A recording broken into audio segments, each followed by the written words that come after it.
Well, California property values have been hit hard in this recession, and the Napa Valley is no exception. The home to America's most expensive wines is facing a vintage year for foreclosures. As many as 10 vineyards and wineries could change hands in distressed sales or foreclosures. And since February of last year, loan defaults are up almost 400%. Joining us now is the best-selling author of The House of Mondavi, The Rise and Fall of an American Wine Dynasty, Julia Flynn Siler. Julia, welcome to Bloomberg News. Good to have you on. Thank you. Julia, talk to us first off about this era. Can you compare it with previous eras? Well, the wine industry is highly cyclical, and you know, some desperate winery owners are comparing this to the 1930s.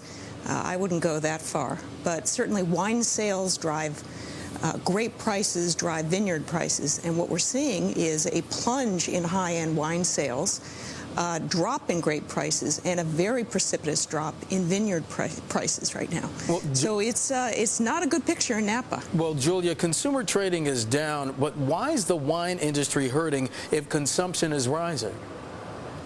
Well, consumption is rising a little bit. Last year was up about 1.8%. That said, the people who might have bought $50 a bottle wine in 2008, they're buying $20 bottles of wine. And the people who bought $20 bottles of wine are trading down to $10, $9 bottle of wine. So we're seeing people's, you know, the $50 and up bottle of wine category getting hit very hard, and the low-priced wines are doing quite well. Now, what does this mean for Napa's elite producers? What are we seeing here? We're seeing more foreclosures, to be sure, but are we also seeing excess inventory? We're seeing excess inventory. If you strode into a Trader Joe's, for example, you would find some very surprising wines being sold under unusual labels. For example, I was there recently and bought a bottle of perhaps $15 wine. It was probably a $50 Cabernet that a producer was just getting rid of, and it was a real bargain for me as a consumer. Now, for that producer, it was not such a bargain, and I'm sure they took a loss on that. So I'm sorry, go ahead.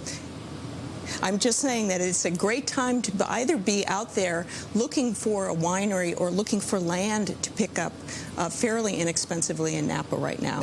Or it's also a great time to be a wine purchaser. Absolutely. I was going to get to the purchasing, but to get back to the time to buy land, is this, are we seeing fire sales in Napa Valley?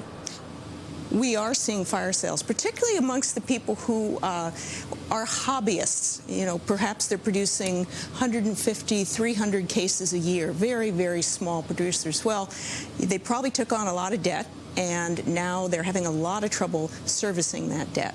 And for the smart long-term operators who've been in Napa Valley for quite a while, it's a great time to pick up land.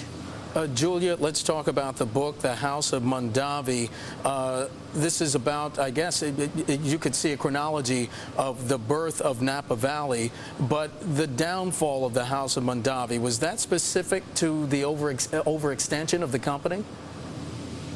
It was indeed, and in the saga of the Mondavi family, 3 generations of the Mondavi family, they lived through a number of cycles in the wine industry. In fact, they did very well during Prohibition in the 1920s as grape purchasers. But yes, they expanded very dramatically overseas in the 1990s, and they got overextended. They had too many operations, too many places, and ended up in a forced sale situation. Julia, we yes. have about a minute left. I wanted to know, can we make a causal link here between what happened at the House of Mondavi and the global credit bubble popping? Well, perhaps too much exuberance, irrational exuberance, and relatively cheap money, maybe.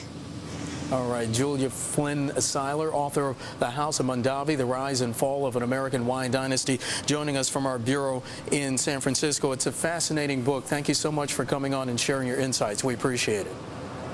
Thank you, Mark. I'm glad to be here.